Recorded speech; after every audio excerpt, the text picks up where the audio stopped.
అనుకుంటా సీదా అయ్యే కార్యక్రమం ఇది అవునా. ఇక్కడ చాలా సమస్య ఇన్స్టలేషన్ కావాలి వార్డు నెంబర్ 15లో అని తప్పకుండా ప్రభుత్వానికి ప్రతిపాదన పంపినాం. ఒక 10 కోట్ల నిధులు మంజూరు చేయమని మొన్న ఉప ముఖ్యమంత్రి గారు ఆశీర్వాదకు వచ్చిన సందర్భంగా వారి నిధులు అడిగినాం.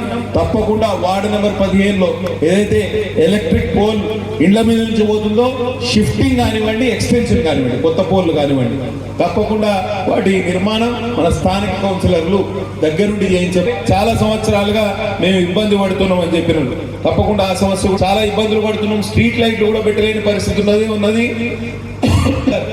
వీరు మా ముందు 2-3 సంవత్సరాలు దరఖాస్తు ఆ పట్టాల్లో ఇవాళ 73 ఎకరాలకు పట్టాలు ఇప్పిస్తే old colony, new colony, Sardar బస్తీ, అటు సంగం బస్తీ వివిధ ప్రాంతాల్లో ఇవాళ ఇల్లు కట్టుకోవడానికి మనకు ఆస్కారం ఏర్పడ్డది. అంతకన్నా ముందు కల్లోది చాలా తీవ్రంగా ఉన్నది. ఇక్కడ గా గెలిచిన వ్యక్తి 3 సార్లు ఆయన కౌన్సిలర్, కంటిన్యూస్ గా 2005లో ఆయన కౌన్సిలర్, ప్రజల ఓట్లతోటే ఆయన గెలిచిండు. కనీసం డ్రైనేజ్ పెట్టలేని పరిస్థితులు, స్ట్రీట్ లైట్ పెట్టలేని పరిస్థితుల్లో ఇవాళ ఈ మున్సిపల్ కౌన్సిలర్ ఉన్నారంటే ఏం లాభం చేసినారో ఒకసారి మీరు ఆలోచన చేయండి. ఒకసారి అవునా, మా పాలశంకర్ అల్లుడు అవునా, చాలా ఇబ్బంది పెట్టే ప్రయత్నం చేశారు. కానీ మేము భేదభావాలు ఎక్కడ చూపెట్టలే.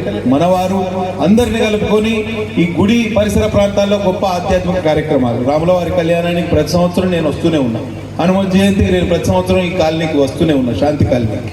కాబట్టి ఇట్లాంటి యువకుల్ని మంచి ఆలోచనతో రాజకీయాలకు వచ్చే వాళ్ళని ఆశీర్వదిస్తారా? ఆశతోటి 3 సార్ల కౌన్సిలర్లు అయిన వాళ్ళు, దోచుకున్న వాళ్ళు, ఈ ప్రాంతానికి అన్యాయం చేసిన వాళ్ళకి అవకాశం ఇస్తారా? ఒకసారి ఆలోచన చేయండి మిత్రులారు. గుర్తుకు ఓటేయండి. 11వ తారీఖు సేవలు అందించింది ఒక సామాన్యుడు. ఈయన మీద పోటీ చేసేటాయన పెద్ద మోతుబరి, బలిసినోడు ఒక రకంగా చెప్పాలంటే అవునా. పైసల కట్టలు పట్టుకొచ్చి ఈయన ముందు నిల్చుందామని ఆలోచన. ఆయన గతంలో చైర్మన్ గా వెలువబెట్టిన వ్యక్తి. ఆయన 29 వార్డు ఇడిచిపెట్టి ఈ 15వ నెంబర్ వార్డుకు పారిపోయి వచ్చింది. అక్కడ ముఖం చెల్లాక ఇక్కడికి వచ్చింది.